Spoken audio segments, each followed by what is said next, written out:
Pour écouter cette session en français, veuillez cliquer en bas de votre écran sur l'onglet Interprétation et sélectionner le drapeau français. Hello, bonjour. Habari za leo. On behalf of Equally Africa, the Africa Center for Cities, Our Future Cities, Surge Africa and the Red Cross Crescent Climate Center, We are delighted to welcome you to the Rise Africa 2023 Action Festival. Rise Africa is a platform that brings together thinkers, doers, and enablers to inspire action for sustainable cities. This is the third edition of our virtual festival. it brings together insights, practices, and visions from across the continent. This year's theme is The Cities We Want. the cities we want. the cities we want. The cities we want. This mirrors the African Union 2063 Agenda vision, the Africa we want. It is a wonderful Pan-African call for transformative change. However, the agenda does not adequately embrace urbanization as a potential positive force for improving prosperity, inclusivity, and environmental well-being on the continent. We need more emphasis on the role of cities and local action. And this festival aims to provide inputs into this agenda. The cities we have are Expanding, incomplete, inventive, contested, facing impending crisis, yet brimming with potential. The cities we want are people-centered, Safe and healthy. beacons of culture, unflinchingly modern. And adapting to change and leading global innovation. We'll make these cities through Experimenting, learning collaborating, and amplifying the everyday actions of people who are shaping their cities. The festival invites you to embrace different ways of knowing, It invites you to forge new partnerships, Experiment with new concepts and ideas. to seek ways to bridge science, business, policy, and the arts. Together, let's enter this space in the spirit of poetic possibilities.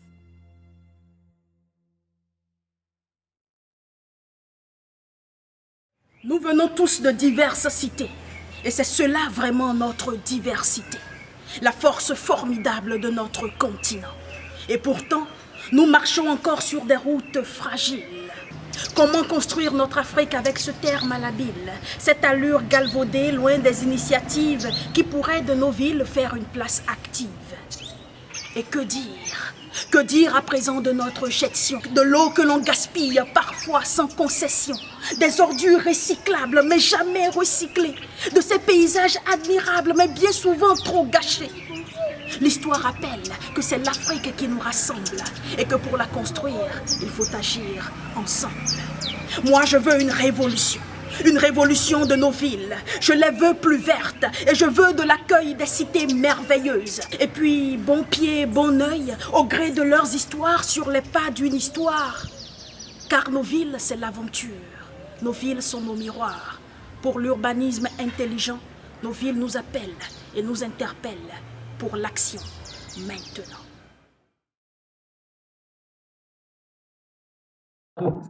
Wonderful. Thanks so much, Kevin. I think this video was very inspiring and interesting. So thanks so much for the colleagues for putting this together. Good morning, good afternoon, and good evening to all the attendees worldwide, and a warm welcome to our speakers for this Rise Africa 2023 Action Festival session. My name is Poria Salehi. I'm the head of Urban Research, Innovation, and Development team at Equally World Secretariat. And I have the pleasure of co-moderating this session today, along with Dennis Pamlin, the Executive Director of Mission Innovation's Net Zero Compatible Innovation Initiative, who's a true visionary and a pioneer in connecting human needs with innovation. I'm delighted to welcome you to this Rise Africa session titled African Cities and Regions as Solution Exporters, co-developing an expanded and human needs-centered climate and innovation agenda. You know, usually these sessions are restricted to 60 minutes, and we are constantly pushing the boundaries because the conversations are getting deeper at this point.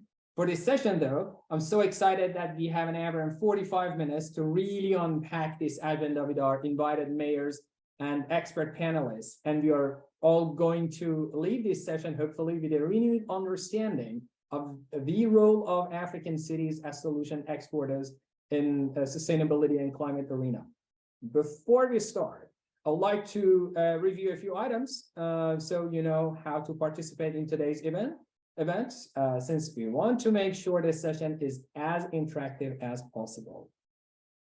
As you can see, you have been automatically muted. However, you will have the opportunity to submit your question to today's presentation by typing them into the Q&A box or in the chat in Zoom. You may send in your question at any time. We will collect these questions and address them during the panel discussion and Q&A part of the end of the session. So you can also upvote other participants' question by clicking on the like button to indicate that you're also interested in having that question asked. This function will help us address the most voted questions first.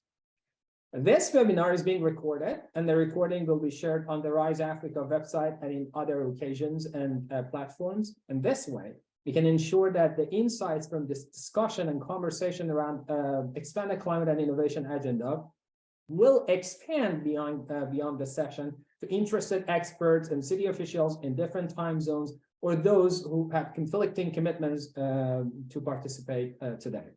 Please note that there's also an interpretation service for French, which you can find in the lower bar of Zoom interpretation.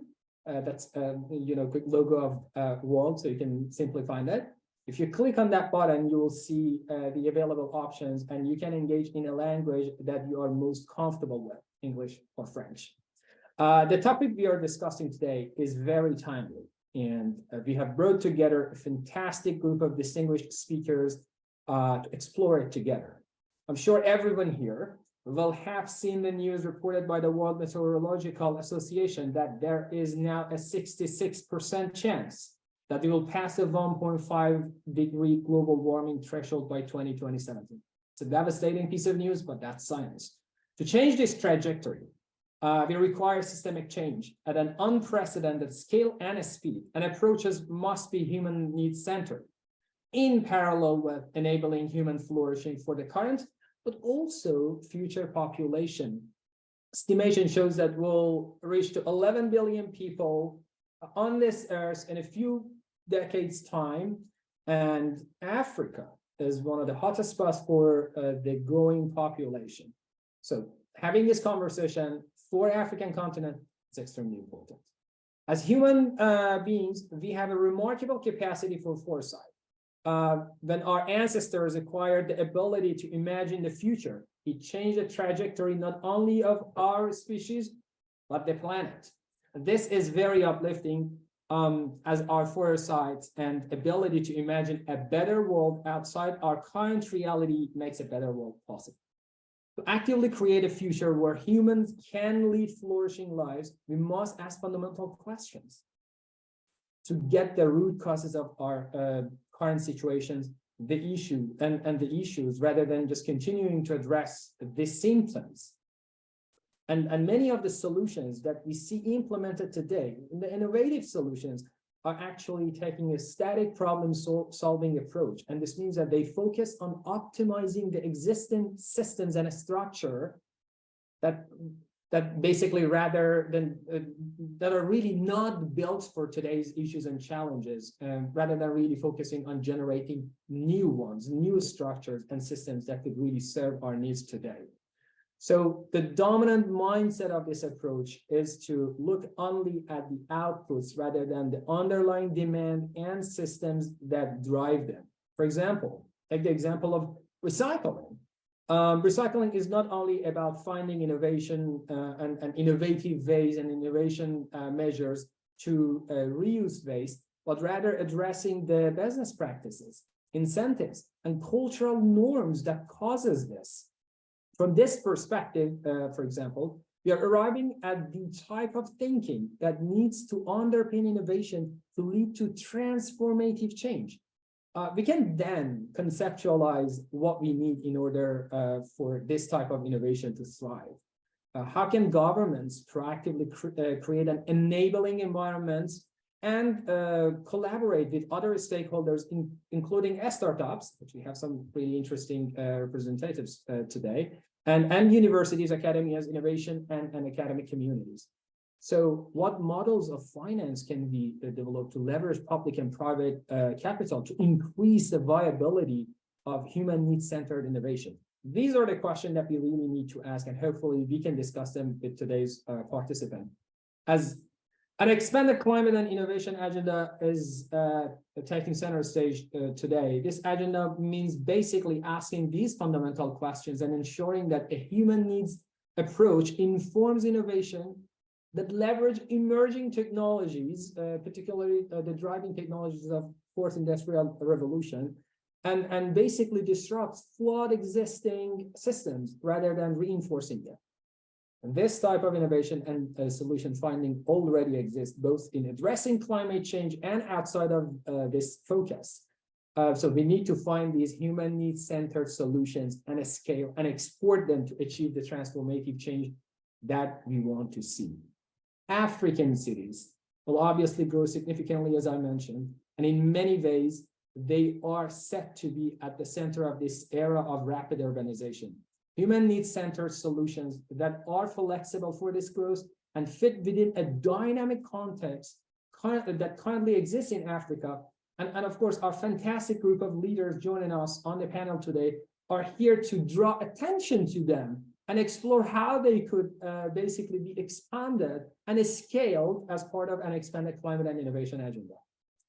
On that note, I'm honored to quickly introduce our esteemed panel of speakers today, including the Lord Mayor of Lusaka from Zambia, Lord Mayor Chilando Chitangala, Lord Mayor Pudens Rubingiza, the Lord Mayor of Kigali in Rwanda, Lord Mayor Manuel Di Aruju from Kilimani in Mozambique, our esteemed colleague Joe Griffiths, who is the co-founder of the Global Innovation Group, and the Loud Taylor, Kedos Aspa, the CEO and co-founder of Cubic, and Samuel Okuku, the co-founder of Startups Launch Africa. And of course, my colleague Dennis Panlin that I mentioned at the very beginning. So we are going to hear a lot from these wonderful minds. And obviously, we have a wonderful and diverse panel today with many different perspectives, enabling us to have an insightful discussion. In this spirit, I encourage the speakers to be bold in their ideas and to own and actively shape this expanded climate and innovation agenda with us for this planet. The same goes to every one of you in the audience. We have such a wealth of knowledge at our disposal today, and I can't wait to see what comes out of this session. So the session will flow the structure that basically you will see hopefully on the screen. It will start with a quick keynote presentation by Dennis Panlin to unpack a little bit what expanded climate and innovation agenda means, and particularly in the context of African cities and region. We'll then invite our invited mayors to share their reflections and interventions and feedback on this agenda. And then we will connect the dots between their feedback to the agenda. And then the conversation will continue with engaging with our invited expert panelists to get their valuable insights and perspectives. We will end the session by co-creating an inventory of innovative solutions with all of you and a Q&A with the audience and panelists. And I would kindly ask our panelists to keep their responses to 2 to 3 minutes for each questions to make sure that we wrap this session on time. You know that those colleagues that know me, they know that how passionate I am about this agenda, but without any further ado, I would like to invite our first speaker, Dennis Panlin, to set the stage for today's conversation by inspiring us with the expanded climate and innovation agenda and what it means for African cities. Dennis, the panel is yours. Thank you very much, Perya. And it's a great honor. I couldn't think of a more exciting panel to be at this time and age, where we really need to move towards a new agenda for innovation and sustainability and climate. And I'll share a few slides with you to just put things in perspective. And as Perya was saying, what is an expanded innovation agenda? Because it's, as Perya said, it's really about putting human needs at the core. And there's a couple of assumptions.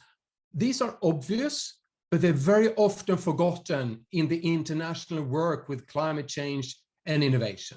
The first one is that for 30 years, the focus was on the richest people on the planet and how to reduce emissions from them. Sometimes I say that we should not talk about reducing emissions, because for most people on the planet, it's not about reducing emissions, it's about avoiding emissions as you get better lives. So we need to focus on the whole planet, not just where the emissions are today, but we need to make sure that a human needs perspective puts every person at the focus, and then ask, how do we provide solutions for those? The second assumption is that we used to do things in a very simple way. We needed more roads, we needed more cars, we needed more meats, etc. Now we need to take a step back and ask ourselves, what are the human needs really? Do we need a car? Why? Or can we take the bike? Can we have a virtual meeting? Can we use a drone? Do we use smart city planning so we can walk instead? What are the underlying needs? It used to be that we built basically cities, not around humans, but around cars and electric facilities and factories. So we lost humans on the way, and we need to reclaim that now and ask, what are the cities of tomorrow?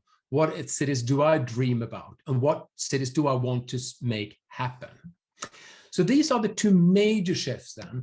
And that takes us to what Purya was saying also, this, we need to move away from this static problem approach that has plagued the climate discussion. When you say, who is emitting?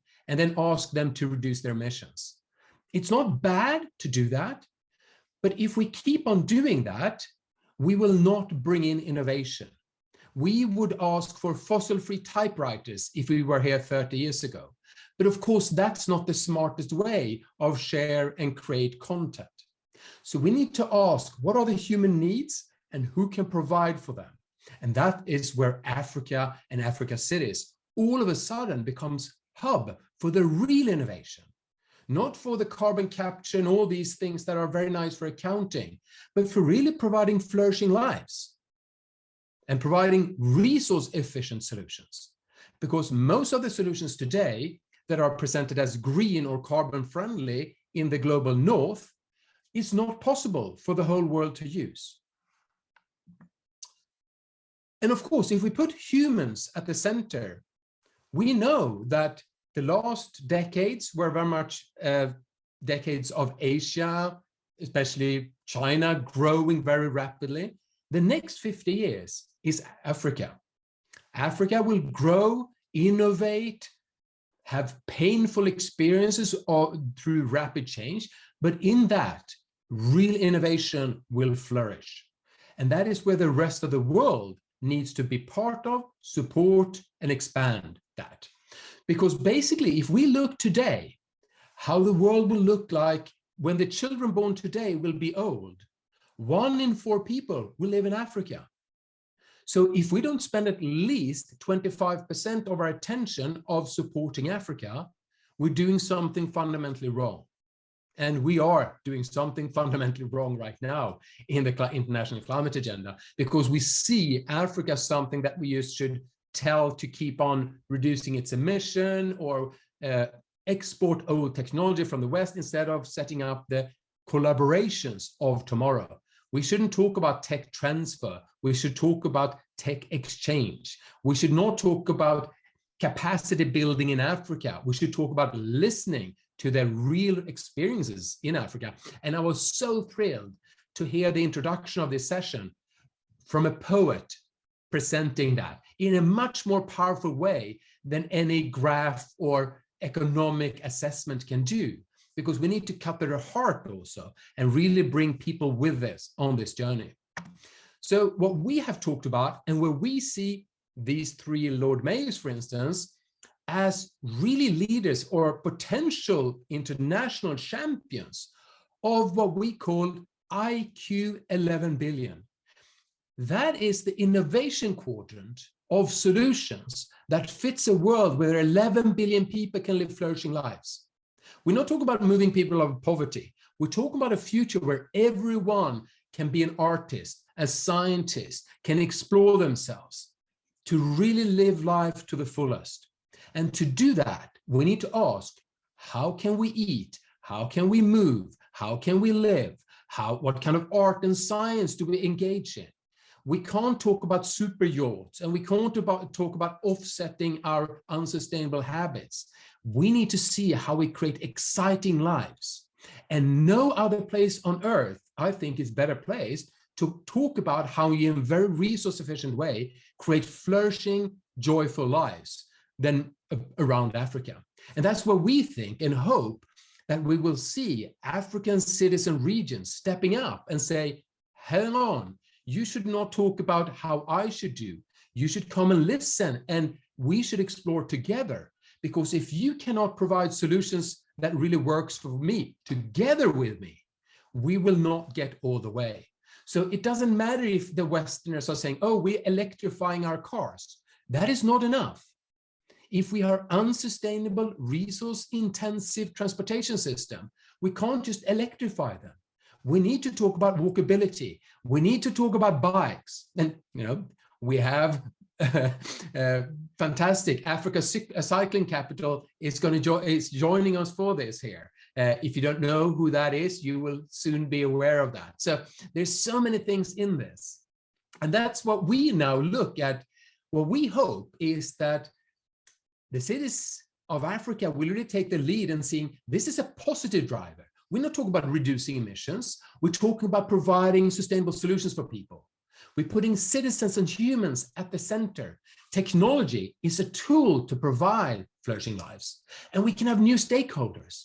We hope that the African cities will really put their incubators, their export zones, their economic growth at the core and say, we want to be the exporters of tomorrow's solutions. And by solutions, I want to stress, I don't mean solar technology and all these other technology, also culture.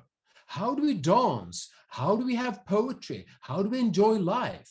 So these things must be put together in a package when we understand that that's what a flourishing life is. It's not just a tech-driven agenda. So it's an inclusive one. We talk about 11 billion people. No one on earth should be left behind. And it's about transformative innovations. It's this 11 billion filter. And we hope also that some of the stakeholders from Africa will step up and say, we want to collaborate and challenge you. If you don't develop solutions that are compatible with 11 billion people living flourishing lives, we want to ask you, what are you doing? Are you expecting us to stay poor? Are you expecting the world to be fenced off? Because if you don't have solutions that allow for 11 billion people flourishing lives, what are you really doing? And it's exciting. It's something to be proud of, something to build this tomorrow. And that's why I think the theme of this day is so exciting. It's a festival. That's the spirit. It's not about guilt. It's not about doing things less bad. It's about creating tomorrow.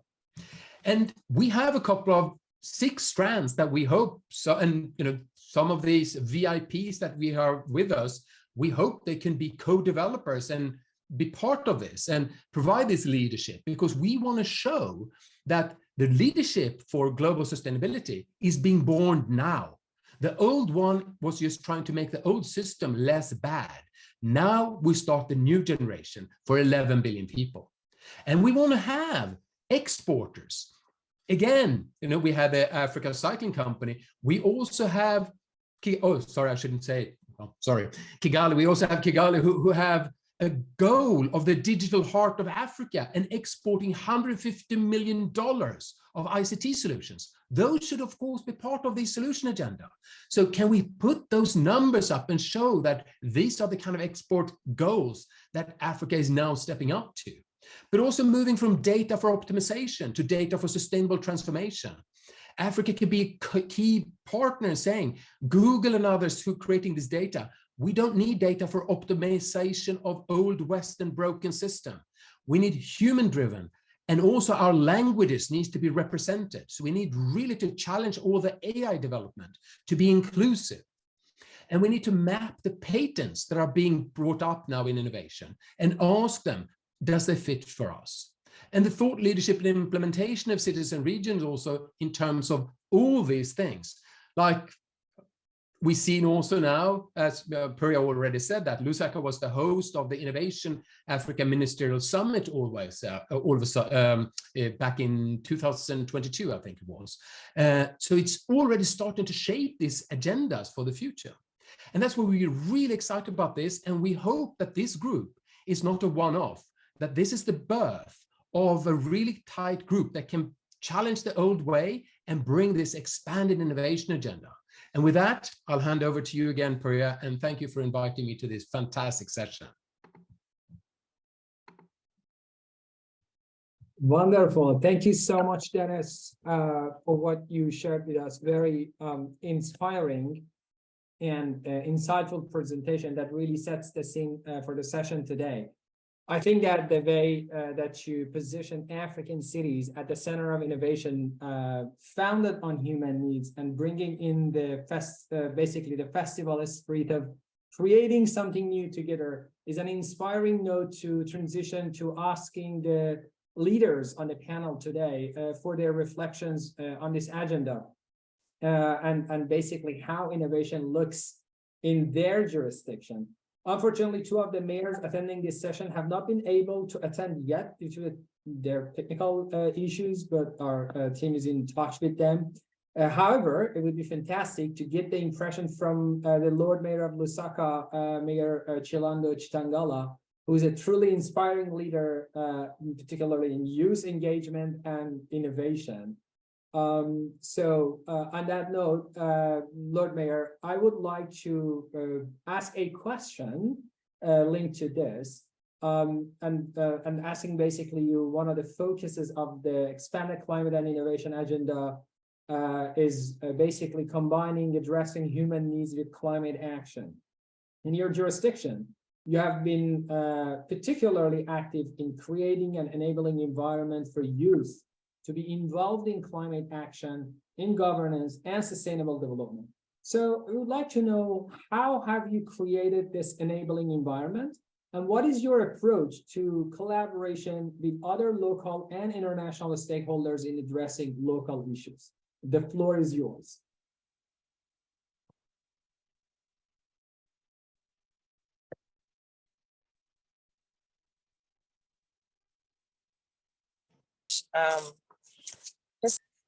I like what he presented, and one of the things that I took from there is in every 4 people in the world, one will be living in Africa in the future. So that's very important that we find solutions for Africa as soon as possible.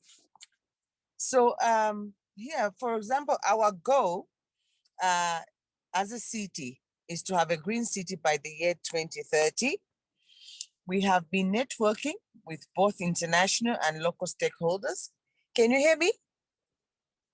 Yes, we can. Well. Thank you. Okay, so we are our goal is to have a green city by 2030, and we have been networking with both international and local stakeholders to leverage on resources and address the current climate challenges we are facing as a city. Our international partners, of course, ICLE, the Bloomberg Group, and GIZ, and also we've partnered with a city in Lidköping, in Sweden, called Lidköping, on a climate smart project that we're doing here in Lusaka. And then being a local authority, we are an entry point. So we have partnered with local businesses. We have partnered with local businesses. Some of the local businesses are Zambia breweries. We've been doing what we call, we have a waste management project, and we call it Manja Pamozi. This is a project that we sensitize communities on waste management, recycling, and working also within schools. And in schools, we have also what we call green schools partnerships, where we go to schools and talk about the management of waste and just keeping the surroundings clean. So sanitation is part of it. We're also working with civil society organizations for awareness and advocacy, and also working with the communities using the Ward Development committees.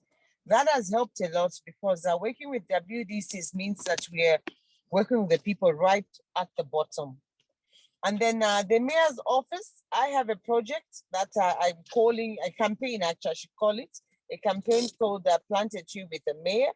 And we plan to plant 300,000 trees by the year 2025. And this is to address deforestation and also promote, or I should say, achieve our goal by having a green. This is towards achieving our goal as a green city. So for this, we are supported by other stakeholders. These are the businesses, the banks in the city, and we plan to build upon this collaboration for future projects that involve local stakeholders and provide an opportunity for everybody to contribute. And then we also, at the end of the day, actually, we rely on our environment to flourish, and to have a clean and healthy city is very critical. So, so these are some of the things that we are doing as a city. And also we have what we call Keep Lusaka Clean campaign as a local authority that makes, compel all the councillors, the 33, in all the 38 wards, I should say, to work with the communities to make sure that we keep our environment clean. So we clean and involve the people in picking up the garbage, the plastics, and also cleaning the drainages to avoid blockages in the communities when we have rains and flooding in the city. So those are some of the things that we do in the city to address these climate challenges. Awesome. Thank you so much, Yolanda. I completely agree that we need to engage everyone in climate action and create spaces where stakeholders can come together to address the climate emergency collectively. And it was particularly inspiring to hear about the waste management initiatives your city is implementing and how you are engaging school students in this solution. So we are still waiting for the other two mayors, but in the meantime, I would like to pose another question to the Lord Mayor Chitangala, and basically asking them about their basically perspective on. Everything is frozen for me.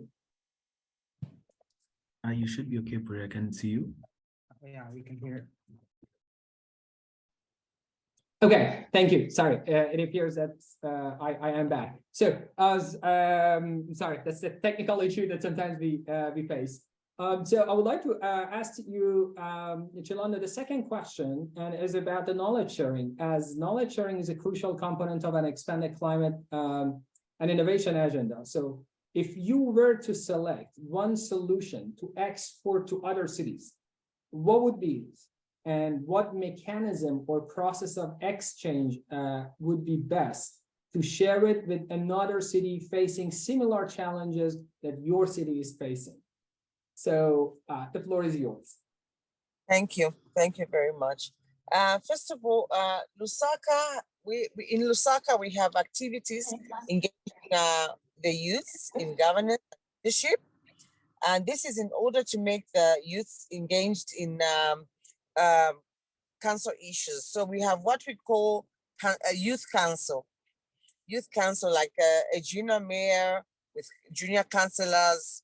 Yeah, so we have the junior mayor project, which also received, I must proudly say that we received the Vision Zero Youth International Leadership Award, supported by FI Foundation. So we are the winners of the Vision Zero Youth International Leadership Award because of the engagements that we've been doing with the youths in the city. So we got the award for the year 2023.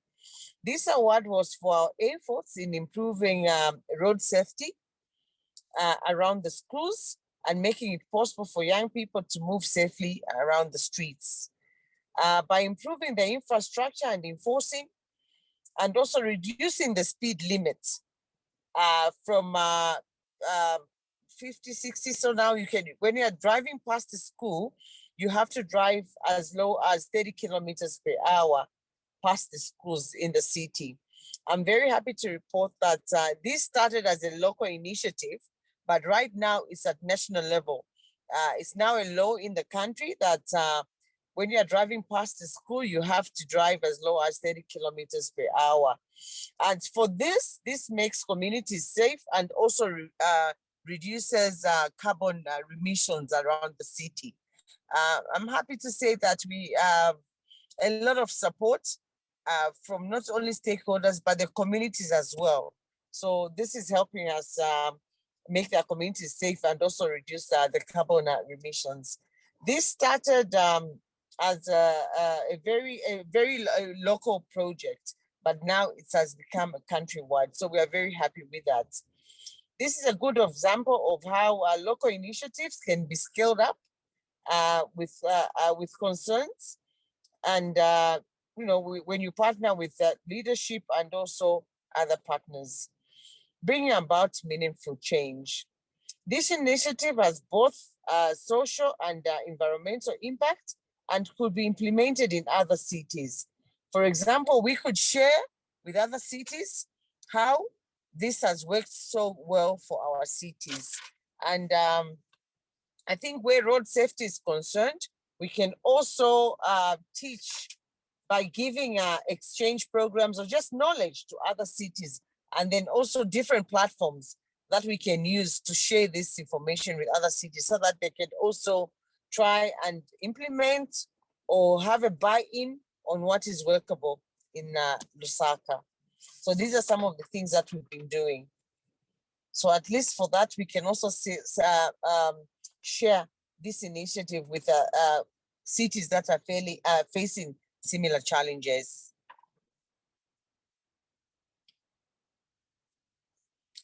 Totally agree. And thank you so much, Mary Chitangola, also for the concrete example of how a solution can be scaled. It's also great to hear that this initiative has got recognition through a reward, and congratulations. Thank you. I can imagine that it was really difficult to bring some stakeholders on board for that change, but Mazel Tov, you did it. And it would be great to hear more about how you have managed to get those stakeholders on board for a change such as this, that we all know might not have consensus. So what was your process for that? Is that something that you can a little bit explain? How was the process for bringing on board those stakeholders for this initiative? A lot of awareness and education, sensitization going into communities, but then we have been also working with a local partner called Zambia Road Safety Agency. So by having a local partner, it made it much easier for us to get to these communities. And then also they were also not only providing capacity building or knowledge, they're also providing financing. They helped us build the infrastructure in these areas, in the schools, in different communities. Yeah, so that helped a lot. Yeah. Absolutely. I guess the more the merrier, right? So thanks so much for highlighting that. It's very, very powerful. And I really want to appreciate your time. I know that like you had other conflicting commitments, but it's still you made your time to join us. I see that you are in a car moving to the next meeting, but really want to thank you for being practical and trying to join us and share some examples as one of the champions for this expanded climate and innovation agenda in African context. So thanks so much for that. To my colleagues, I'm not sure if the other two Lord Mayors have been able to join yet and in touch with their assistants through different channels. But if not, for now, we can move to ask a question from Dennis. put him back on a spot to basically sharing his perspective on what the lady mayor shared, and basically how what they shared resonates with this expanded climate and innovation agenda framework, and how it can bring visibility to the type of initiatives that Chilando shared with us, how this agenda can support further agenda setting in African context, how it can empower African cities to export their solutions that they are generating. So Dennis, the floor is yours. So I see that Mayor Chilando has her hand up. Is that? Yes, I do have my hand up. I have a colleague from the council. Walia is on the platform. So in case I'm not picking up, she can answer the questions for Lusaka, just to make it clear. So there's someone. Lovely. Yeah. Fantastic. But still be online, but just in case I can't answer, she'll be answering for me. So can I ask your colleague to raise their hand so that like we recognize them? That would be super helpful.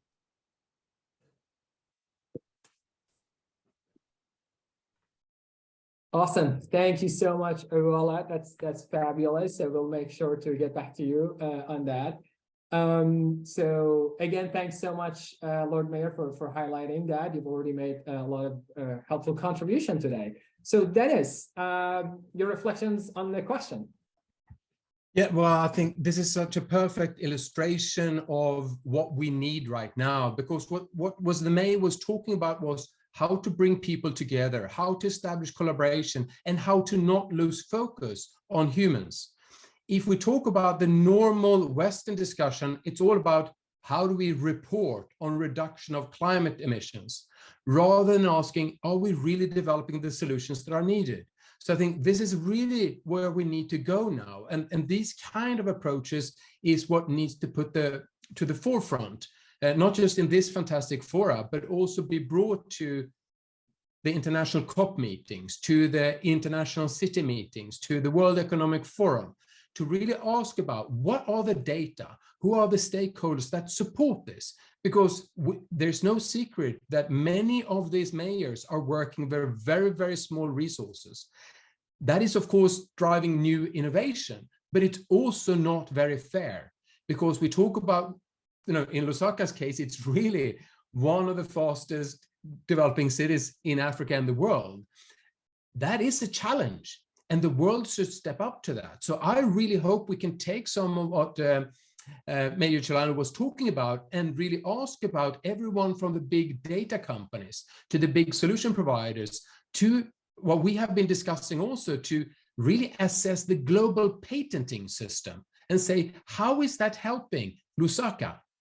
Instead of talking in general terms, we can use a couple of very exciting, very forward-looking cities and say, is the world really supporting Lusaka, or is the world talking about Lusaka and ignoring it when it really comes to providing solutions that makes people flourishing lives there? So I think this is really, really exciting, and I think it's such a powerful message. And it's also a simple message that anyone exists. You don't need to be a climate expert to understand that how do we provide solutions for humans should be the obvious question, instead of saying, how rapidly are you setting your net zero target, and are you accounting for scope 1 and X, Y, and Z?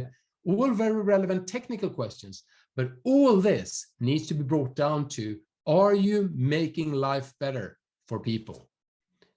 Everything else should really be after that question is being answered. Then you can talk about your fossil-free steel. Is that steel cheap enough and smart enough and part of a recycling system that helps schools in Lusaka? Or where is it? Or is that fossil-free steel used to build oil rigs that exploit even more unsustainable natural resources, or something else? So we really, again, so that's why I'm so excited about this. And I think we will see an explosion in how people are shifting their perspective. I actually spoke with some investors, and they said it was like getting an electric shock in my brain, and I see things in a new way. And I think having people and spokesperson who are also so well versed and can formulate them like the Lord Mayor was doing is also so, we shouldn't underestimate that power also. that she can play. So I'm really, really excited about this. Fantastic. Thank you, Dennis, for your reflection on this. And it's really great to hear your excitement. I really think you're correct that there is a lot of potential for support of the local innovations that are taking place in cities such as Lusaka. Data is indeed an increasingly vital resource for innovation, and we need to ensure that it's available to inform actions to the ground in the cities. And I think also working with leaders such as Mayor Chitangala is essential to better understand what data sets do we need for this kind of innovation, because in some cases, this data may not yet exist. Or I remember I had this conversation with the head of Metro Rwanda back in September 2022, when he was referring that in many cases, the type of data sets that exist are designed based on the global norms, and there is a need for co-creation of that. And one may ask this question that, like, how this is important? And it's like, yeah, we don't have really designed these type of data sets to represent, for example, grassroots knowledge or indigenous type of data. And therefore, they are not really represented in these data sets and ultimately in the decisions being made. So it's extremely important to co-create and co-design those data sets to make sure it meets the cities in Global South, including African cities. So moving forward, unfortunately, the other Lord Mayor have not yet joined the session because of their technical issues.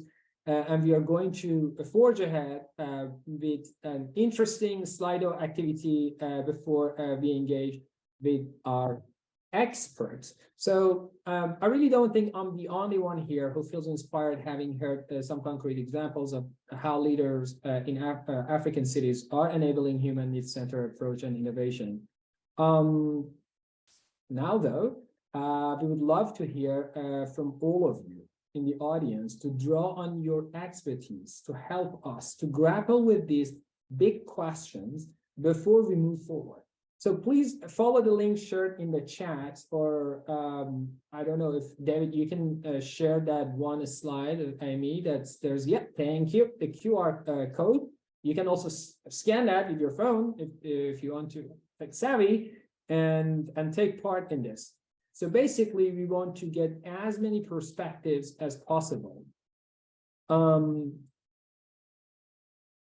The first word cloud. We want you to fill in this blank as addressing root causes, then symptoms means what to you. So please take a few seconds and add your thoughts, and then we will go through them together. Thank you.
really like the responses that is coming there, but I don't want to talk much about them because like I think they are as clear as it is. It's just like better solutions, and I may interpret that to not necessarily like we have this notion of good practices to replicate, but perhaps better solutions can be the next practice that we are discussing under expanded climate innovation agenda. Keywords such as transformation of these existing systems to the new ones, human needs, system change, all of them are linked to this expanded innovation agenda, and that's exactly what we want. We want to co-develop this agenda with all of you further.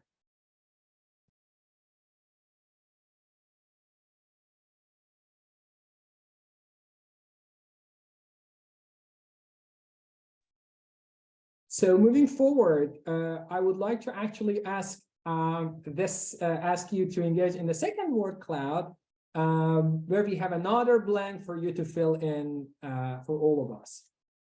Basically, the sentence is an expanded climate and innovation agenda. What it means for you means blank for African cities. So let's really push ourselves to think outside of the box and leverage what we have available to answer this one. So please take your time and add your responses to this one. You can use again the QR code or the link.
There are really great thought-provoking opportunities coming through. I can see that export opportunities are well presented, and I think that this is what we are all working towards in this session. It's also great to see tied to this a positive narrative, including culture and playing a leadership role. Very interesting.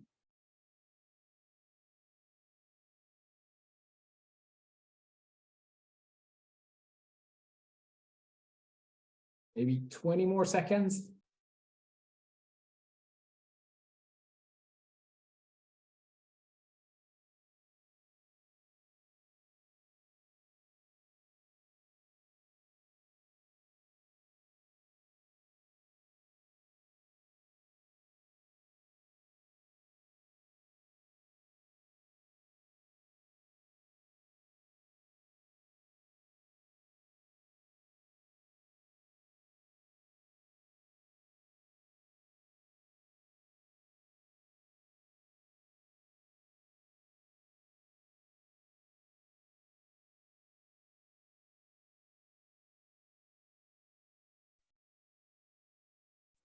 Great, thank you everyone for these responses. I think what we see here is not only the ambitions such as human dignity, global leadership, and future proofing, but also the tools to get there, like circularity, sustainable design, and policies.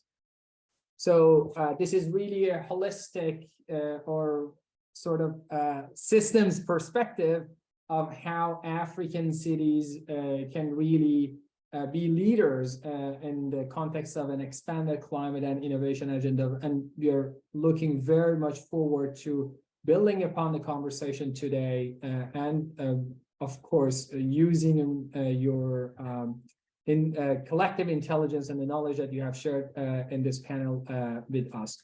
So it's now my pleasure to introduce our panel of experts representing innovators, entrepreneurs, and the tech industry. We'll first hear from Joe Griffith, a co-founder of Global Innovation Initiative Group, a group that enables African tech entrepreneurs to thrive in business, that pioneer global solutions that meet the most pressing challenges of our time. Joe has created a pipeline of more than, I guess, like Joe, if I'm not mistaken, GIG has created a pipeline of more than 10,000 SDG-aligned startups.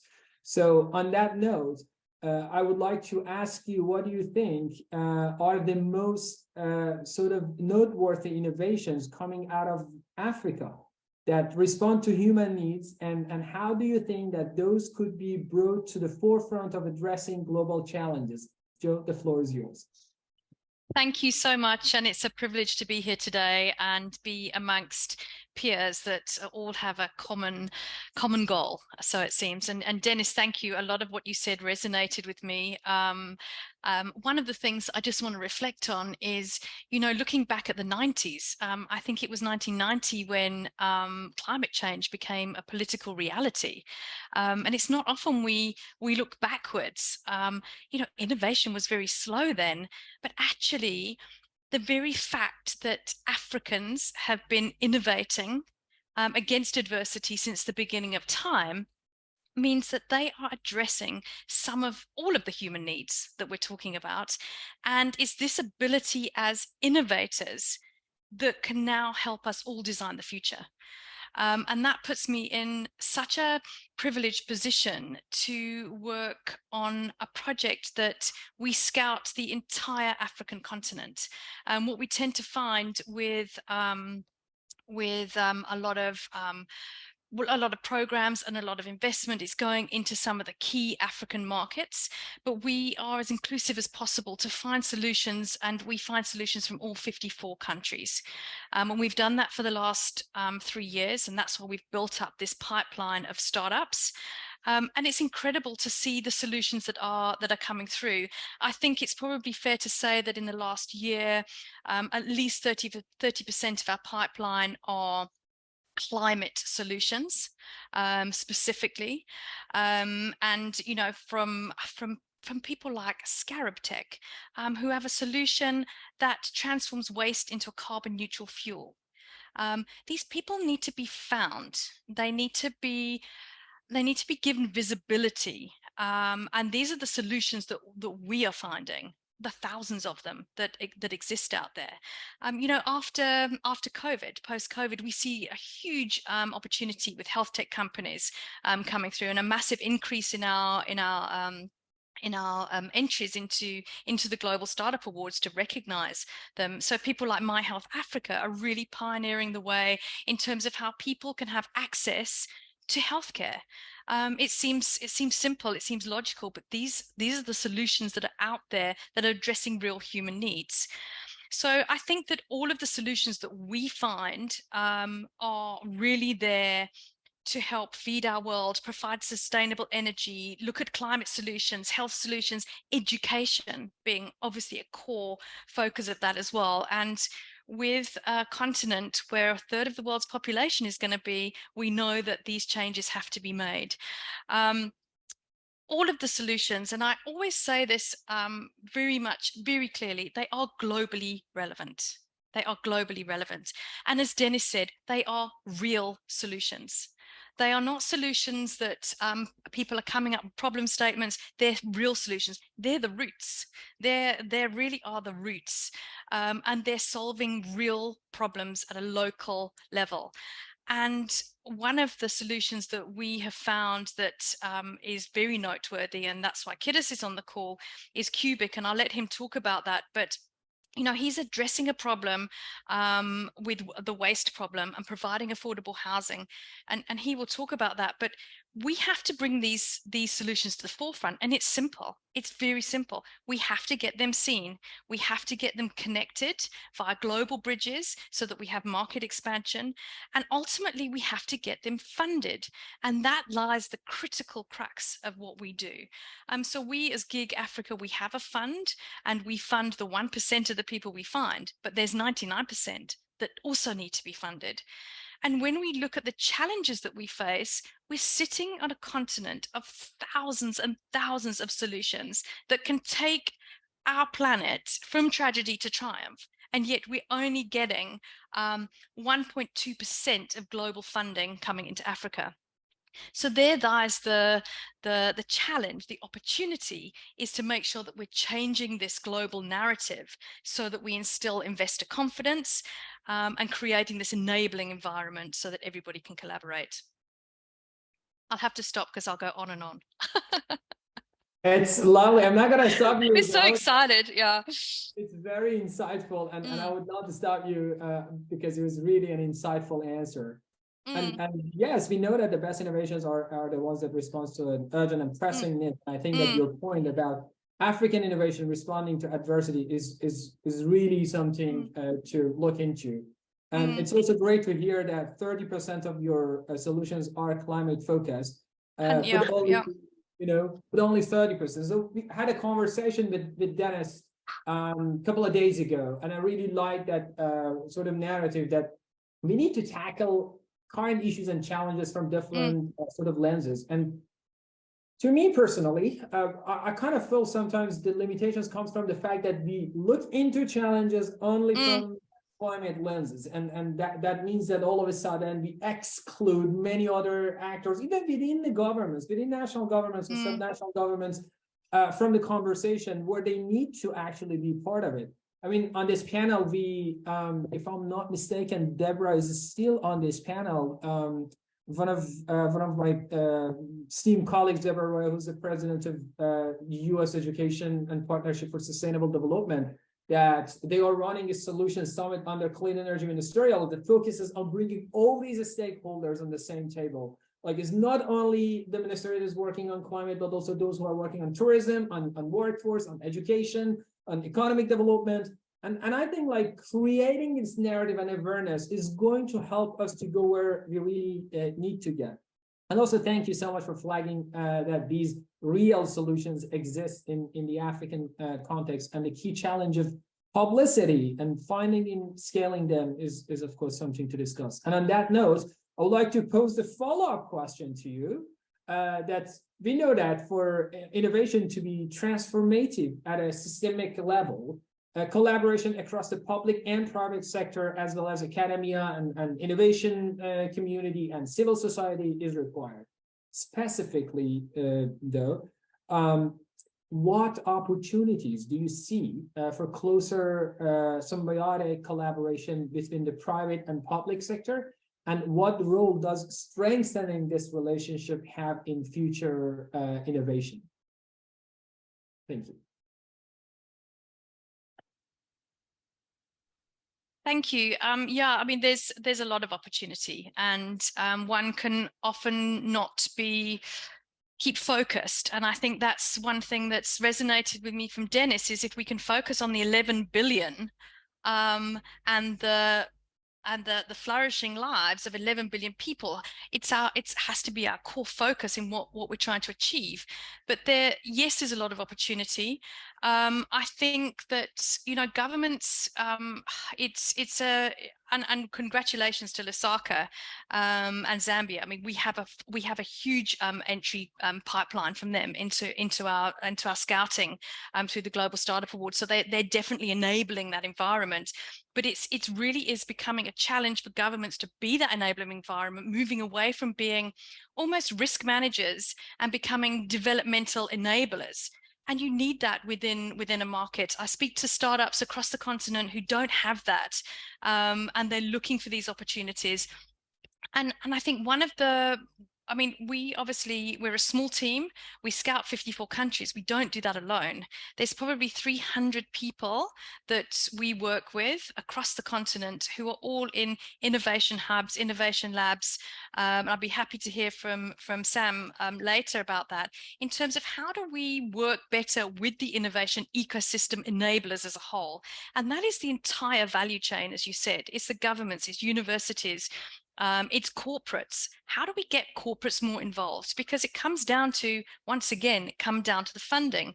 You know, we want to export the technologies. They are globally relevant. But how do we do that in challenging environments? And I think from a financial point of view, we have the connections, we have the opportunities, but we need to, like I said, change the narrative to enable more funding to come in to solve some of these real solutions.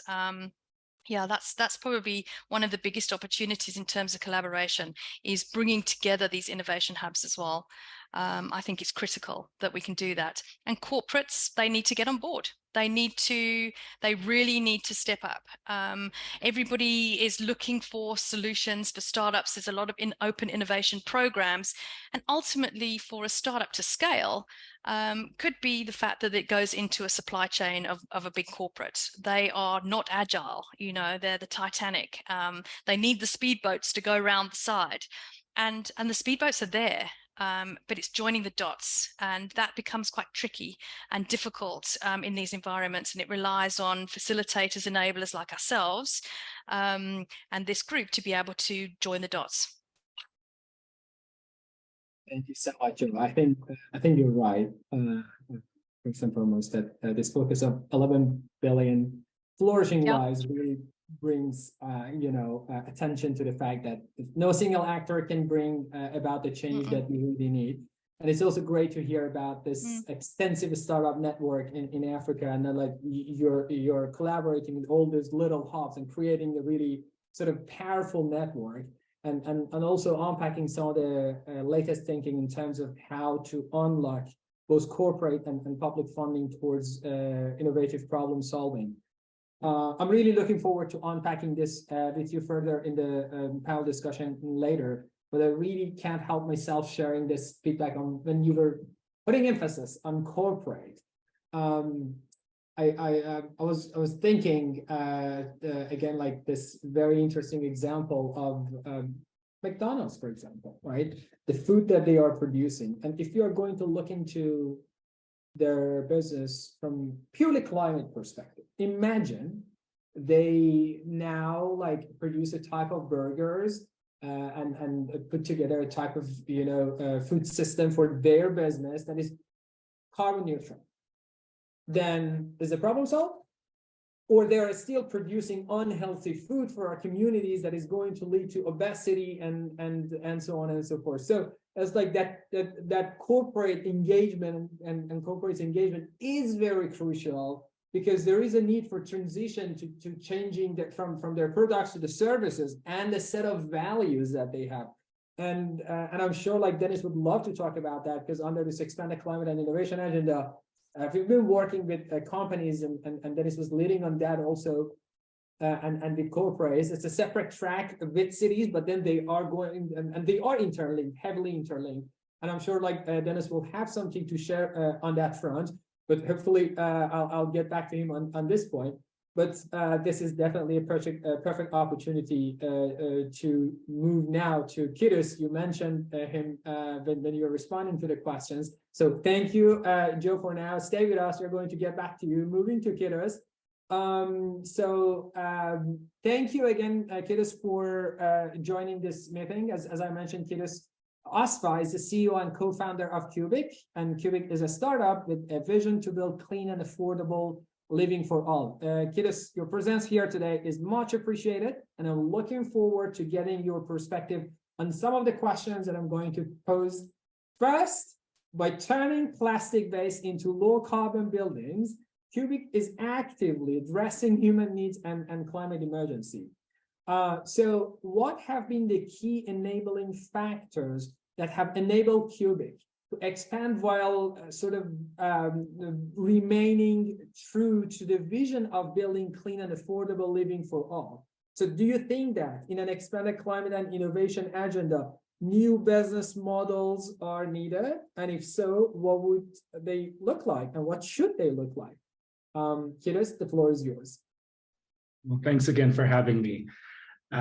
When we started Cubic, it was with a very big idea that we can make this world clean and affordable for everyone. There's a huge disparity when it comes to communities that are affected by trash, especially in urbanizing areas.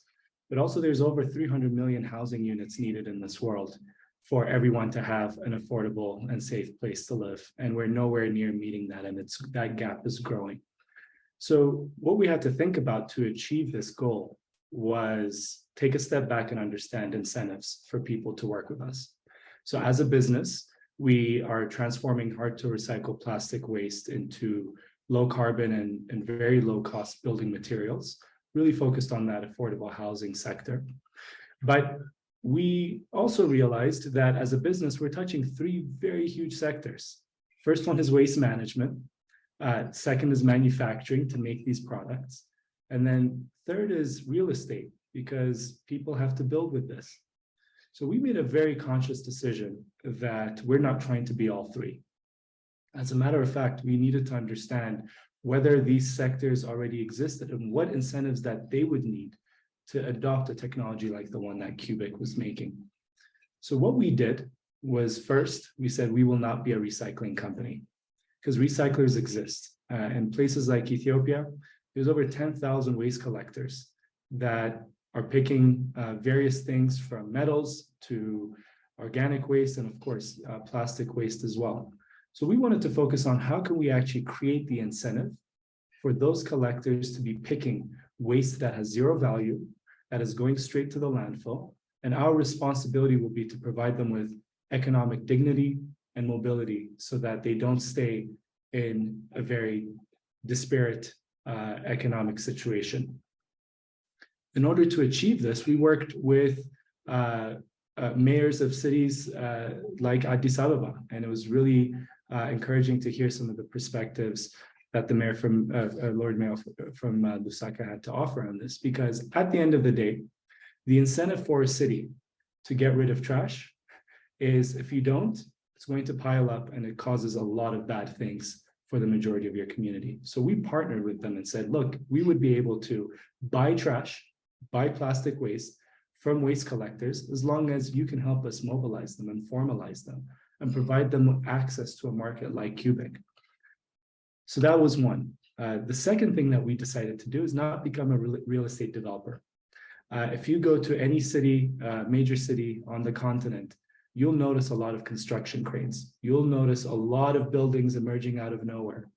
So the issue wasn't really about buildings not existing. It had a lot more to do with these buildings not catering to the majority of low-income communities. And we wanted to understand why that is. When we looked at real estate developers and tried to understand their pain points, it really came down to three things. The first was, well, price. They have to procure a lot of cement. They have to import a lot of different types of materials. And these prices are very high. They continue to grow and they're very volatile. So in order for it to make business sense for them to make a building, they had to cater to upper to middle income households.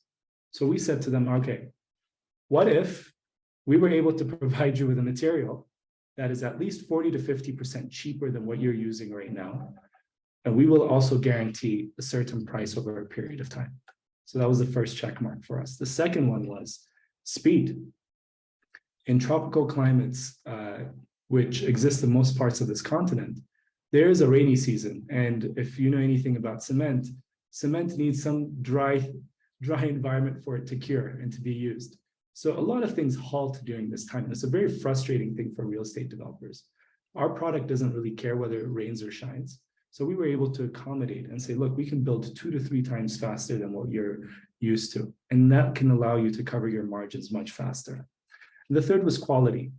Unfortunately, when you make a building, it requires various types of specializations. And in economies where the majority of those workforce are low skilled, it becomes really difficult to build quality buildings. So we said, look, we will go ahead and incorporate quality into our product, and you don't have to worry about it. So just taking a step back, when we were able to align on incentives on two of these major sectors, on waste and on real estate, we realized our value add will become on manufacturing a product that can be very sustainable, that gets rid of plastic waste from cities, but is also super affordable, so that real estate developers are incentivized to build for lower income communities. So to your question, one of the things that has been an accelerant for Cubic isn't the product, to be honest. It's not the product, it's not the technology. It's our ability to take a step back, understand the actors to make this work, understand the incentives around how they can work with us, and then executing on it. We're really proud of this model because it's also been able to bring into the fold low-skill workforce that can create many, many jobs, but also be able to empower women collectors in waste collection that never had the type of opportunities that they've had today. To your second part of that question around, what does that agenda look like, and do we need different business models?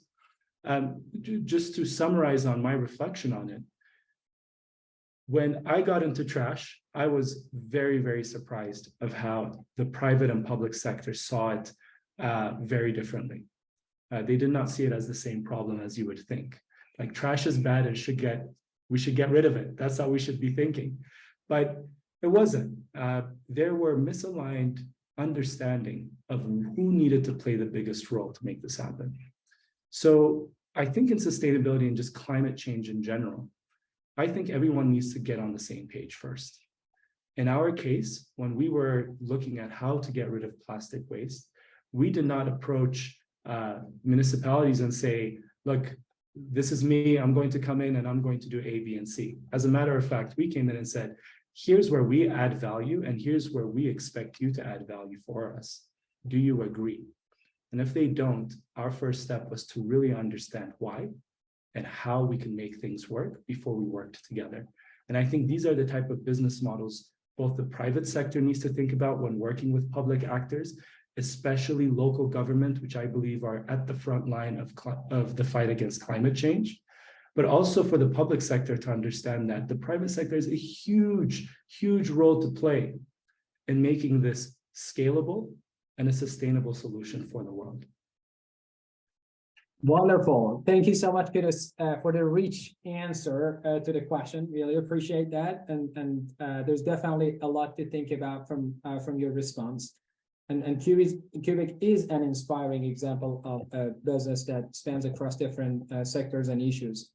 It's interesting to hear the process that you have gone through from the initial big idea to further defining Cubic's niche in the ecosystem and identifying the incentives that will enable the business to scale sustainably. It also sounds like, you know, through the incentives that you have established, you're generating a more circular approach to the management of waste in cities. I also think your line of questioning is very well aligned with the fundamental questions that Vini, for example, looking at the current housing stocks and questioning why there's still not enough housing serving lower income communities. But you mentioned when you got into trash and then you got the insights that like, oh, everyone wanted to get rid of it. And then some solutions provider thought of, you know, okay, how best we can use this waste. I want to pose a challenging question on that front to you. And as you know, there's a widely accepted agreement that plastic waste is a problem, right? And should be phased out at the source and through the design of sustainable and bio-based circular systems. How does Cubic ensure it goes beyond waste management and actively contributes to sustainable and bio-based circular systems?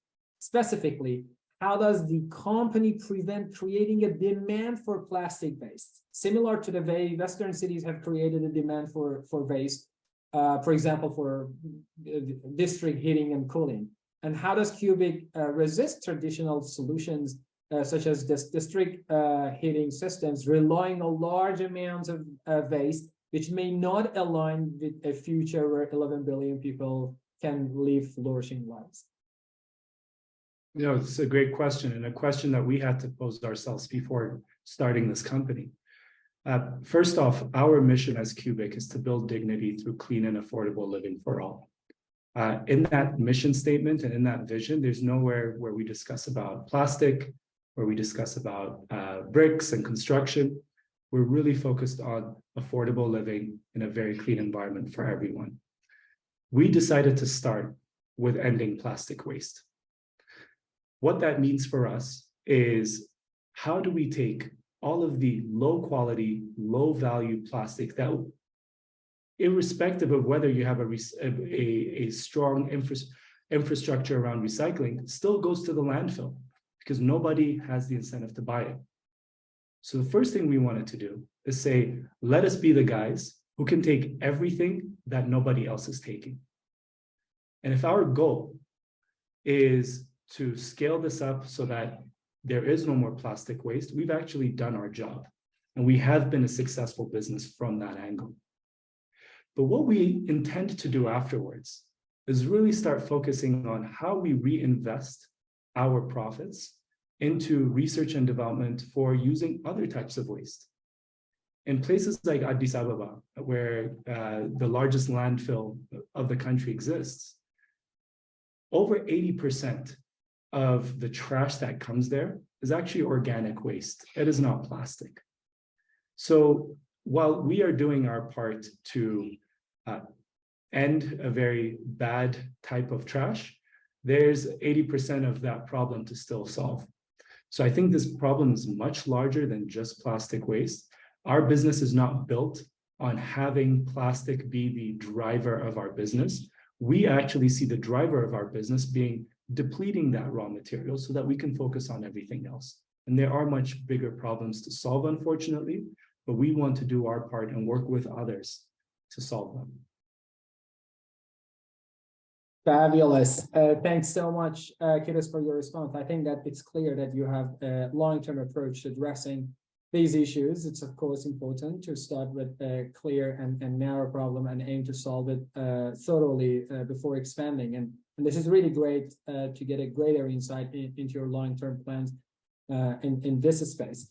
Obviously, I have another question for you, but being mindful of time, for now, I would love to move to our next panelist, and I think that's very much sort of a good phase sort of to move to these questions that I'm going to pose to Samuel. It's now my pleasure to introduce Samuel Obuku, who is founding partner and the CEO of Startup Launch Africa, a management consultancy firm providing specialized business development support for both technology and non-technology startups and SMEs across Africa.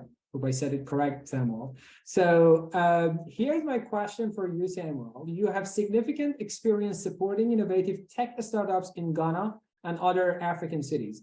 What is the role of startups in achieving transformative change from your perspective? And based on your experience, what support do startups need to perform this role, and how could it be provided by different stakeholders? Thank you for joining us. The floor is yours. Well, thank you so much, Puya, and everyone else. I mean, I've been listening to the discussion, and I might probably be repeating some of the things that have been said, but it's worth repeating because, as I already told you, Puya, I think this particular conversation needs to be at the forefront of many other conversations.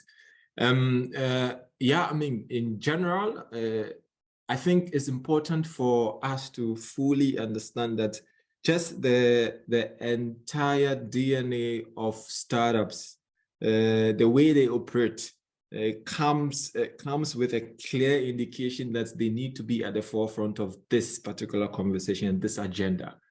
Because what we are talking about is a problem for both existing population, but also people that are coming in future.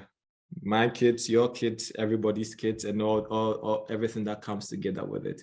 And when you look at the way startups operate, It's a clear indication of them finding an innovative or a new way of solving existing problems or future problems that are about to come. And so for me, working with, and for me and as a company as well, working with a lot of different stakeholders, especially bigger corporates, and this is what Joe mentioned, and I'll probably also provide a bit of an insight to what we found so far.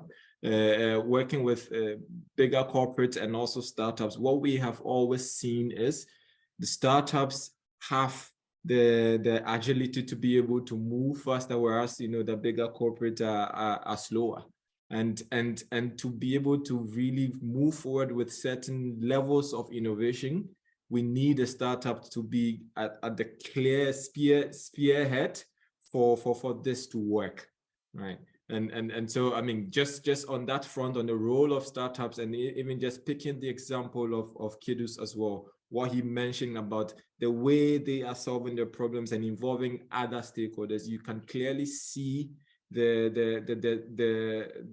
sort of lead they have to take to be able to bring all these other stakeholders on board. But of course, that is not to say that they can operate in a vacuum, right? It's just to say that for us to have that immediate transformation, but as well as a sustainable transformation, we need the startups to be at the forefront of this conversation. I mean, you could even see that in so many other industries. Joe mentioned health. There's also fintech, which you've seen a huge amount of significant change in the financial sector because of startups playing a role in the financial sector. So for me again, I think it is without question that we need to already start considering startups as a clear next line of action when it comes to the players that needs to lead this conversation. Now, the support needed, I mean, thinking about this, I would want to approach the question in a different way, which is, I think Joe touched on it a little bit, is the sort of challenge we have across Africa in general is there is a clear ecosystem enablers deficiency. This is what I call it. And what do I mean by this? What I mean by this is there is a lot and there's enough innovation going around across Africa. Every single day, there's so many different problems that there's so many different younger innovators out there coming up with different solutions. But what we do have at the end of the day is there is just a limited supply of enablers that can actually support with this growth of startups. Even if there is some level of enablers, there's also just so little understanding of how to even start the conversation with the startup, right? Of course, this is why my company and also, I mean, companies like gig economy comes in, but we need more of this to be able to, fit the bill that is needed to really support startups to basically get to the 10-key approach of, stage of getting to where we want to get to. But just to be more specific as well, I always say I group the challenges or the support that is needed in one umbrella, which is the lack of access, right? There's literally lack of access for venture finance, lack of access to alternative and other innovative financing. There's a lack of access to basic infrastructure that helps. That should be there in the first place to support startups to get to the next level. There's a lack of access to technical and technological support, right, which is always important. There's a lack of access to a lot of different things. And so this is, again, going the other way to answer your question of the support that is needed. The support that is needed has to come from, we need to have a very big base of all these different support categories that is accessible to startups across the continent. How do we do this? We as a company have been working a lot with larger corporations, and then as Joe mentioned, for us, what we've even realized now is most of the companies we're working with are actually even in the climate space more than other spaces, right? And this is in the last couple of months, just the last 1 year.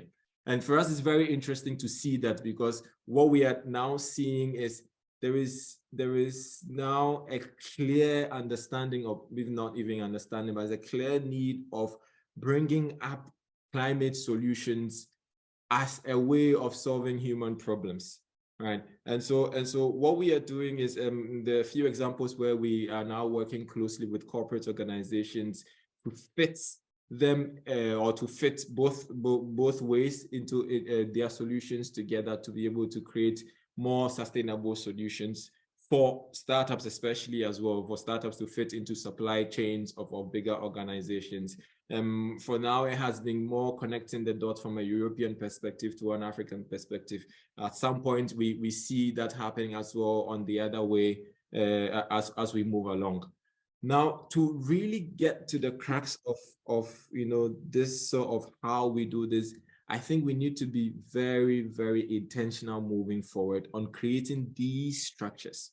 We need to be intentional and also take probably maybe a bit of a step back to look at the entire thing as an ecosystem, an ecosystem approach. This is why I really like this sort of climate and innovation agenda you have at ICLEI as well, because you are taking that certain that approach, and I think this approach is really important. First, we take a step back. We need to really sit down and think through, how do we make sure all these stakeholders come to play. I would end by saying something. There's a particular proverb in Ghana, and I'm an Ashanti, so they speak Chi. And then what I'm going to say it in Chi, but now I'll translate again in English. Yeah. So in Chi, there's this yentina in Kanu entity in Kane. What that translates really is, you don't sit in a pool of ants when they are climbing on you and biting you and then get them away from you. What you need to do is you need to take a step back, move away from the pool of ants to be able to get them off you, right? And most of the solutions, or most of the agendas we've had so far when it comes to climate action has been we sitting in the same sort of I think the whole action and trying to change things in one way or the other. But we need to take a step back from everything and then have a clear agenda towards solving what we need to solve. So maybe I would just end here with this, and then I'm sure there are follow-up questions.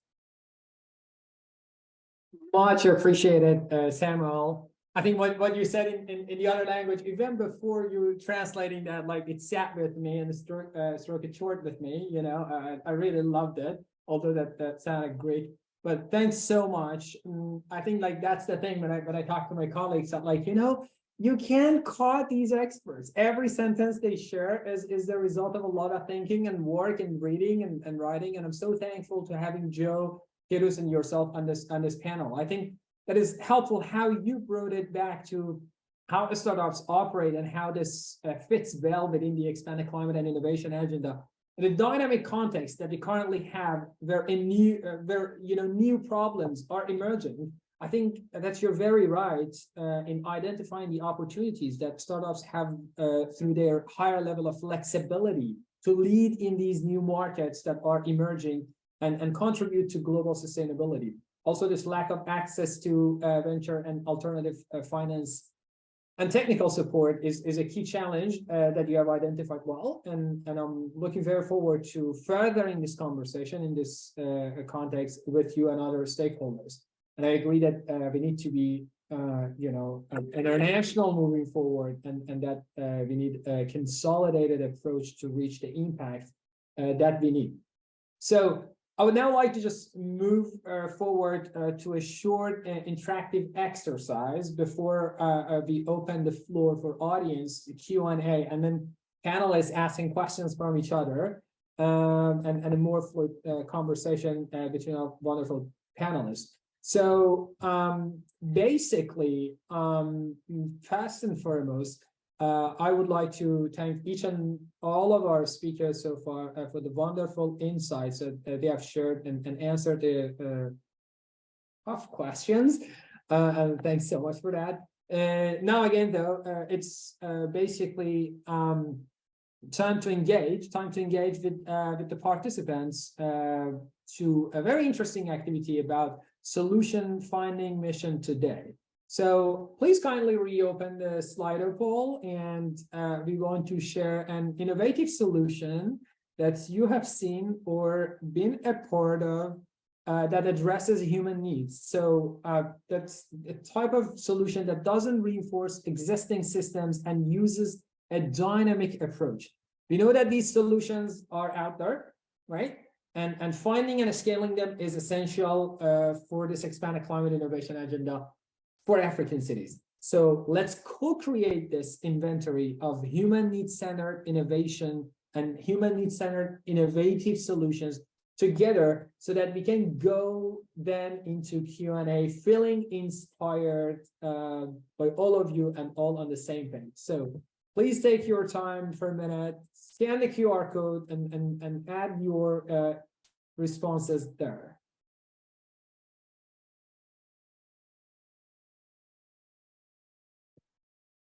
You see my colleague Amy also shared the link in the chat. So thanks so much, Amy.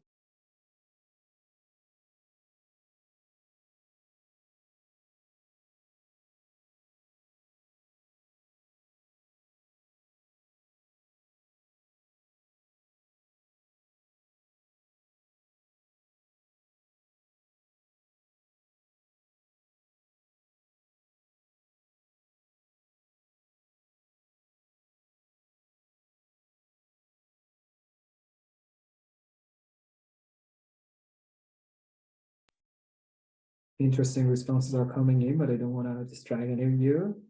But the responses are visible on the screen. Looking forward to more of them.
Really interesting. I see that we already have some solutions coming through. There's an emphasis on inclusion, collaboration, participatory planning methods. And I think that this is great to see these and aligns well with what we have heard so far. Also, citizen science. I see that there's a lot of potential for citizens to be more engaged in our efforts here. Sharing an important point, especially as we move forward, more tech solutions. We need to ensure that we share data that is useful. and the programs that are open source when it comes to knowledge sharing to address these issues. I think that this is really great to see these solutions are addressing human needs from your perspective, looking at food security, for example, and nature-based solutions.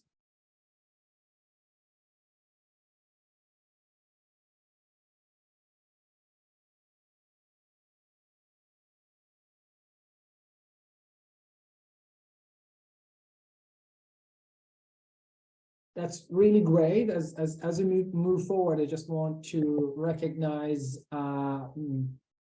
Sekour from the mayoral office of Kilimani, Mozambique, joining us on behalf of the Lord Mayor of Kilimani, who couldn't unfortunately make to this panel, first because of some technical issues, and second, they needed to catch a flight.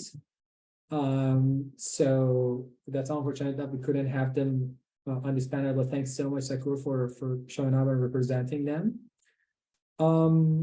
So I think this is really interesting, but for the interest of time, we would like to move forward to a quick Q&A, but beforehand, I just want to thank all of you for your contribution and active engagement in this session. Very inspiring. That's really helpful. So now moving forward, we have received some questions in the chat that we would like to sort of ask our panelists. And I think I would like to start with this question from Anna Lucy for Dennis. And where they are thanking all the speakers for the session, and asking Dennis from you that different stakeholders are at different stages in human-centered innovation. Fair enough. So how can an expanded climate and innovation agenda meet these stakeholders where they are and identify solutions to build upon? The floor is yours, Dennis. Thank you. And I would actually like to build a bit on what was being discussed before, because I think Joe, for instance, had a really important question that if we don't get investment in these, and I really, truly love her humble approach. We try to have the same thing. We are sort of touching the tip of an iceberg. There's so much more out there. Even if we bring hundreds of thousands of solutions, there's so much more out there. But one thing that I think this group might actually be able to do, I would like us to challenge the institutional investors around the world who are spending millions on creating all sorts of system of being creative on how they divest and invest, and just ask them, how many millions or billions are you supporting for African startups? And I would like us maybe to make a list of the biggest financial institutions and say, how are they supporting the startup community in African cities? Just, for transparency, and have not, and we can just have, we have the top 12. We want to race to the top. We don't want to shame people, but we want to create a race to the top so that we can reward those 12 that are moving towards, and then ask them how to share best practice. So that's the first thing in terms of, regardless of where you are in that startup ecosystem, money should be available. Small money for if you're in early stage, more money if you're in later stage. But first of all, we need money. If there's no money in the system, there's no reason for really making and concentrated investments. The second part is really, well, I like when you challenged Kiddos from Cubic, and I think he made the most brilliant response that we also should ask all the incubators around the world to promote that all startups should be human needs driven. Because I think when he said, well, we don't really have plastic here. It's a challenge. Yeah, we know that. But we can change because our purpose is not stuck into plastic. Our purpose is to bring affordable buildings to people. We will innovate based on that. And I think that is also something that we could maybe bring to the rest of the innovation community and say, how are you thinking about this? Look how your plastic stakeholders, because they are locking us in recycling or reusable of plastic. We should have more like Cubic saying, plastic is not the issue. It's affordable housing. It's meeting people's needs. And also, finally, I think by the end of the day, and I like to sort of put forward some of the really cutting edge work that we do here that might be linked to this and linked to the idea of moving out of the pool of ants. Because I think, of course, it's obvious that we should do that, but why aren't we doing that?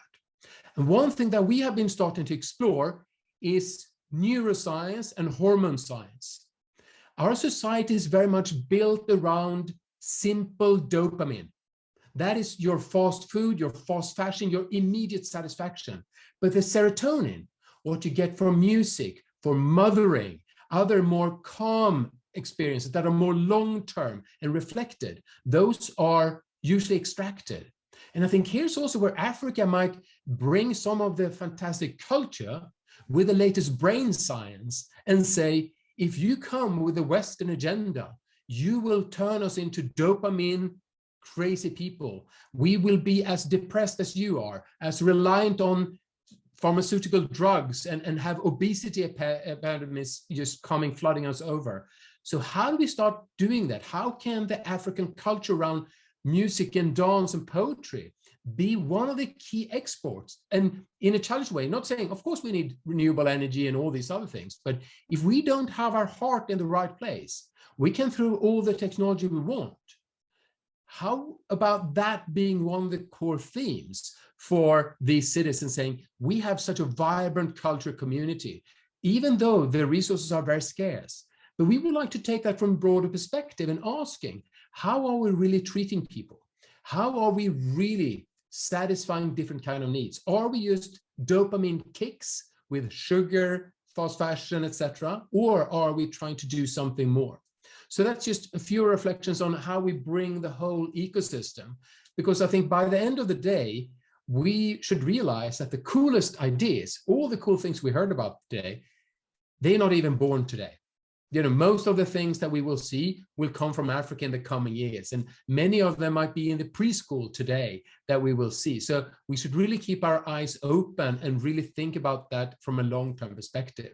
So that's my sort of final reflections, but I really want something concrete that we bring out of this. And this was just some of the ideas that we can maybe toss around and see, can we bring that already to the COP28 in a few months' time? So we show that there's an urgency in this, and there's no lack of ideas and opportunities from the African innovation ecosystem.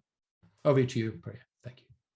Thanks so much, Dennis. I would like to ask all our speakers to please turn on their videos. I mean, thanks so much to our IT team that they gave us an extra 15 minutes, out of which 4 minutes is gone. So I thought 1 hour and 45 minutes is going to suffice, and here we are. A lot of questions in the chat, a lot of questions that I have, and I'm sure others have. But let's move forward with this opportunity in case any of the panel, any of the participants have any question that they want to pose to our esteemed panelists. I saw that a colleague from ACE and Foundation was asking this question, that if cleanup campaigns really a sustainable solution, and do we want to clean up until forever, or to sort of set up effective systemic solutions such as EPR?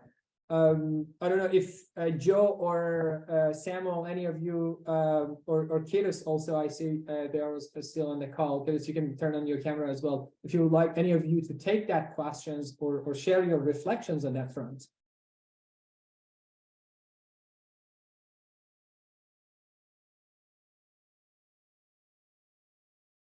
Joe, please. There we go. I did see that message come, the question come through on the chat there in terms of this continual cleanup. The one thing that we haven't really touched much on, and is obviously critical to all of this, is the education piece with youth.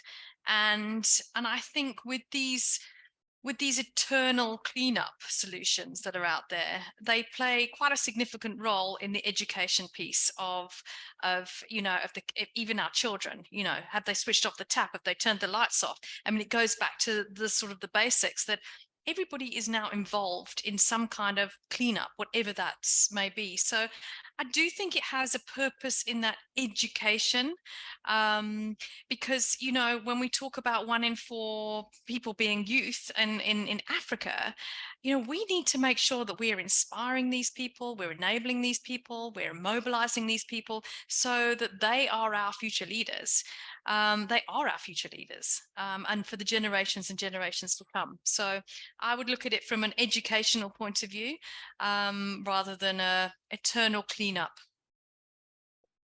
Yeah, and Pruya, if I can add, please. Yeah, I mean, definitely. I mean, I agree with Joe. And one thing I would add, which is probably just to recount, when I was growing up, there was this thing, especially in Ghana, they were called the town council, and I used to live in a military barracks, and so almost every single month or so, what happened was you had the town council or even the commander of the barracks coming in to do an inspection. Right, and what that meant was, before the inspection happened, everybody had to really make sure they're looking sharp in their homes, and your kitchens will be checked, everything will be checked, right? And that, for me, even though has a bit gone and fell through the cracks as we became more westernized and all those things, I think that is an essential part of this whole cleanup thing. It's more or less like the sort of beginning part, I would say, and something that we should also take into consideration, right? The cleanup is essential now because now we do have the problem, but maybe it's time to also ask ourselves, how do we then begin to think around other models that will reduce the amount of things we need to clean, you know, and this sort of communication or marketing or PR problem is something that is clear, because when I was growing up, it was so important that anytime there were campaigns around cleaning up and all those things, it was very effective. It was through cartoons, it was through radio, it was through television, ads and all. And so every child had to you got the education just by watching TV already. It wasn't even just in school. And so maybe it's also a point where we need to think and rethink the way the education should be had or should be given in the first place. Thank you so much, Samuel. I see one of my amazing colleagues from UN Habitat and Dark Matter Lab is also amongst the audience, posted a comment, Stephen Blunt, saying that I personally think that it's both and it's wasted energy if that group of volunteers is brought together only to clean up, harness that energy to hold discussions on root causes and shift focus on polluters, regulations, etc., using the cleanup as the means to bring people together. Too many initiatives seem to start and end with cleanup, and the next week the problem has returned to its pre-cleanup state. Thank you so much, Stephen. Very inspiring and interesting comment that aligns with what was shared with the panelists. So we are almost coming to the end of this session. I would like to ask Kiros to please share your final remarks from this conversation and everything that yourself shared, but also other panelists and colleagues shared, and your reflection and way forward in 30 seconds. Thank you. This has been a really great conversation. I think one of the key takeaways I've had in the past 2 years of building Cubic is how important local government are in any kind of policy decisions or initiatives that we take in the fight against climate change, or just in any sustainability focused initiatives. I think the primary reason for that is they're the ones who really feel it and have very practical solutions and ways forward to solving very big problems. And if we can take a step back sometimes and think about how we can use them as a model to prove something out before starting off with very broad ideas and discussions, I think we can get a really long way. Some of the most engaging and most meaningful collaborations I've had so far are at the city level. They really understand what the problems are, and they're really ready to act fast. And to my surprise, sometimes much faster than even a small startup like Cubic. So I would really like to see a lot more emphasis around that. And it's been really great to be part of this conversation, to think through it as well. Fantastic. Thanks so much, Kudos. Moving to the next panelist for their final remarks. Samuel, how do you see we can move forward from here, and what is in the horizon? Yeah, thank you so much, Puria. And yeah, I mean, I would definitely say way of moving forward is really having a clear understanding of what are we going to do from here. And I think this conversation is really important, but for me, and also for me, let's have something that we can all agree to, so that when the next Rise Africa is coming next year, we can also hold ourselves accountable and ask, did this happen? And if it didn't happen, why did it not happen? You know, I see a huge amount of opportunity across the African continent on what can be, because what we have now is the beginning of what probably had happened already in the Western world, I mean, globally. But what we do have is an opportunity to actually carve our own path, right? And so what does that path look like? And I think it's varied because, again, just like the African continent, there's so many different cultures, so many different, even though it's similar. So the opportunities are really, really big. And I'm really excited about it, but we need to really have those clear-cut, what are we doing this year and how do we measure it next year? The message was very clear, Samuel. Thank you so much. Moving to Joe. Joe, you shared very inspiring responses and feedback today. And of course, we hope that all of you will continue the conversation and discussion with us beyond this session, but would love to hear your final remarks. I think there is so much we can do, and you know, I've often been told, don't try boil the ocean. You know, there's so much that is out there, and I think it's about finding very practical next steps as well, because we can identify champions, we can identify projects.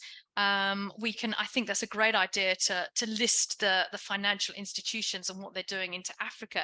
I think that's very practical, what Dennis was saying, but also, I mean, maybe it's something as practical as we have COP28. We all sit here thinking, why haven't we got the African innovators on the stage there telling their stories? Why have we got other people telling their stories? I get invited to COP28. It's no point me being there. Kidis needs to be there, you know, as along with other startups. How do we enable that? How do we make that happen? And that all comes down to having a program, a product, a funder to be able to make that happen. So I think there's practical steps we can make, and then there's very much a reason to have. I didn't catch that. Could you try again? Sorry, that was my Siri kicking in there for some reason. And there's practical reasons, but there's also, you know, it's finding the champions, and it's making sure that people almost stay in their lane. Everybody's got specialities. Everybody's got their own remit. We will always continue to fund, and grow startups. That is what we do, and we really need to focus on that. So if people want startups, then they know where to come to. We will collaborate, and I think that's the main thing. We don't need 1,000,001 people doing the same thing. We need to focus, identify the champions, and go for it. Wonderful. Thank you so much. We need to close this meeting by 3 because another meeting will start on this one. But Dennis, last words, please. And thanks so much, Joe, for what you said was music to my ear. Dennis, the floor is yours. Yeah, well, just building on that, that's one of the reasons I helped co-create the UNFCCC's Global Innovation Hub, was to make sure that there is a space, and there might also be some resources to bring the next generation of solution providers. Because the stages at COP are filled with the big polluters claiming that we will sometime in the future do something, while Africa are filled with people that today are delivering on human needs.